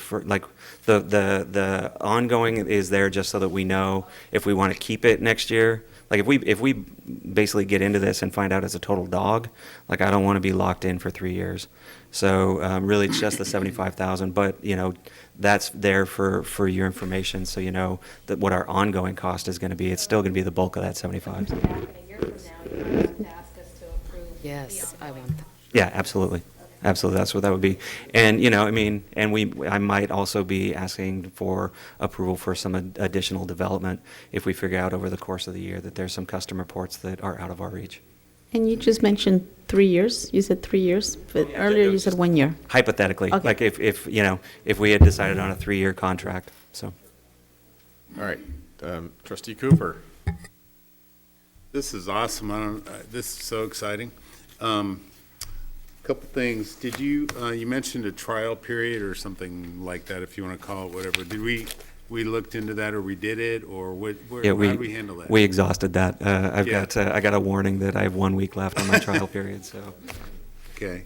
And the other thing I thought was, when you were giving your presentation, and I was thinking about the WASC, San Marin's WASC presentation, I thought, man, this is like perfect. It would be, they could troll for all this information and just do their report. Yeah, Not and- quite so easy, I know. Well, and part of it, like having a data system supervisor position that you guys approved for us, it's already made all the difference in the world in terms of like providing these reports. Julia was talking about, I always forget the name of this. The AXA, thank you. So too many acronyms. I don't know.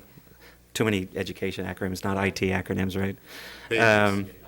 But so the AXA reports that Alex was able to put together, working with Melissa Diaz, they were huddled up in his office for the better part of 2 days, really pulling data from all these different sources and putting these reports together. And right before Christmas, we had 2 meetings with Cabinet and then with an expanded group, really talking about what we saw in that data. And in my 10 years working in education, those were probably the 2 most effective meetings that I've ever been in. And these were expensive meetings. It was, you know, superintendent, cabinet, principals, all sitting together, looking at this data, and, you know, and instead of like talking about, well, we need more data, which, you know, is often the case in meetings like this.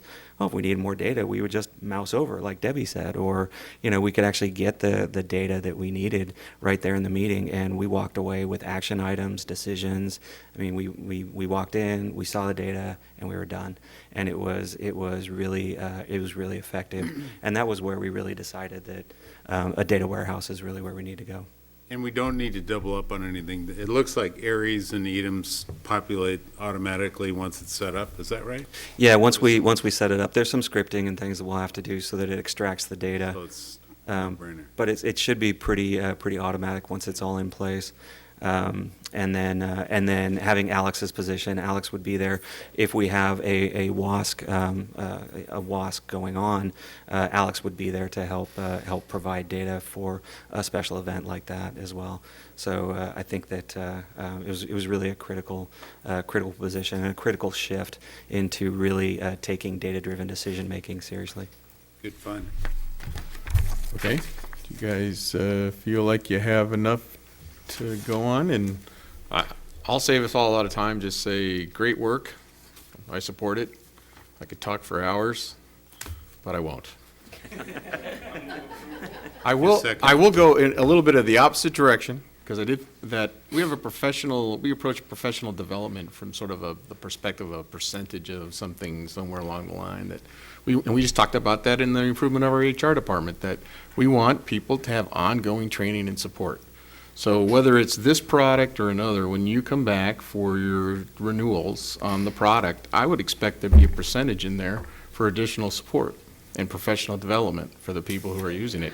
And if that's grown exponentially as a result of teachers and principals and so forth, I would expect you to tell us, and we should be prepared to handle that expense. So, all right, with that, do I have a first? Item C, 12C, approval of data analytics tool. So he's just down on the end, so he's first, Tom's second, and all those in favor, hands up, 6-4, and 1 absent. So thank you very much, you guys. Thank you. Okay.